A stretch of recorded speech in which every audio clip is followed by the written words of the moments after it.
Some stories unfold over days, some unfold over years, and some unfold over lifetimes.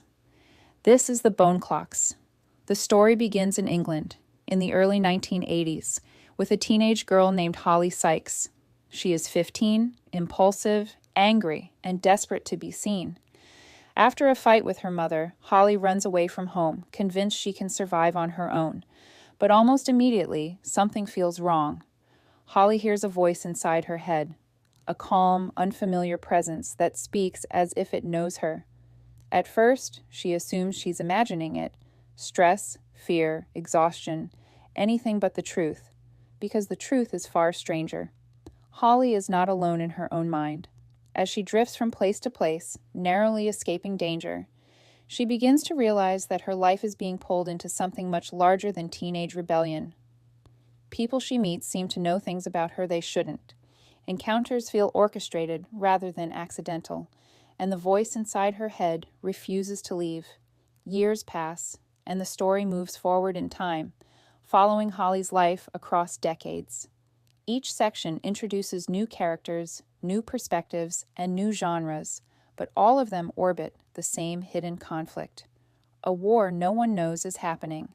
A war fought not with armies, but with minds, souls, and time itself. We meet Hugo Lamb, a brilliant but morally empty young man whose ambition outweighs his empathy. Hugo is intelligent, charming, and deeply selfish. He believes the world exists to be exploited, and when he is offered a chance at power beyond ordinary human limits, he doesn't hesitate. His choices place him on the opposite side of an ancient struggle. There are two hidden groups shaping events from the shadows. One side believes in balance, patience, and the preservation of life. They reincarnate naturally, living many lives across centuries, slowly guiding humanity away from destruction. The other side believes in dominance. They cheat death. They extend their lives by stealing the souls of others, feeding on human suffering to remain immortal. To them, people are resources, time is a weapon, and morality is an inconvenience. Holly, without understanding why, becomes a key piece in this invisible conflict. Her mind is different, open, accessible, dangerous. As Holly grows older, she tries to live a normal life. She falls in love. She becomes a mother. She experiences loss so devastating it reshapes her entire existence. Through all of it, the strange moments never fully disappear. The voices, the coincidences, the sense that something is watching, waiting. The novel constantly shifts tone and perspective. One moment it feels like a coming-of-age story. The next, a political thriller. Then, a war novel. Then something closer to science fiction.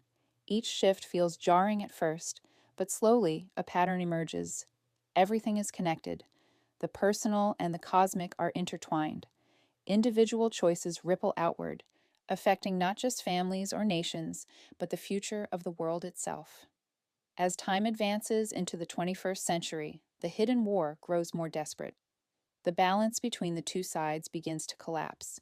Environmental decay, political instability, and technological dependence are not coincidences. They are symptoms. Humanity is exhausting itself, and the immortals are running out of places to hide. In the final sections, the story jumps forward into a near-future world on the edge of collapse. Civilization is unraveling. Resources are scarce. Trust is gone. And the long, secret war has reached its breaking point. Holly, now elderly, looks back on her life with painful clarity. She understands what she was part of, what she lost, and what still matters. The grand conflict that once seemed mythic becomes deeply personal. Because in the end, survival is not about immortality. It's about memory, about kindness, about the quiet decisions that define who we are when no one is watching. The Bone Clocks is not just a fantasy novel. It is a meditation on time, mortality, and what it means to live a meaningful life in a world obsessed with power and permanence. It asks whether living forever is a blessing or a curse, and whether humanity's greatest threat comes from monsters hiding in shadows, or from the choices we make every day. As the story closes, the focus narrows back to something small, fragile, and human. a conversation, a memory, a moment of empathy in a collapsing world. And that is where the novel delivers its final truth. That history is not shaped by the immortal. It is shaped by the people who care. If you enjoyed this summary and would like to hear more powerful, mind-bending stories like this, make sure to like the video and subscribe to the channel. It helps the channel grow and allows me to bring you more book summaries, because some stories don't just follow characters through time. They follow us.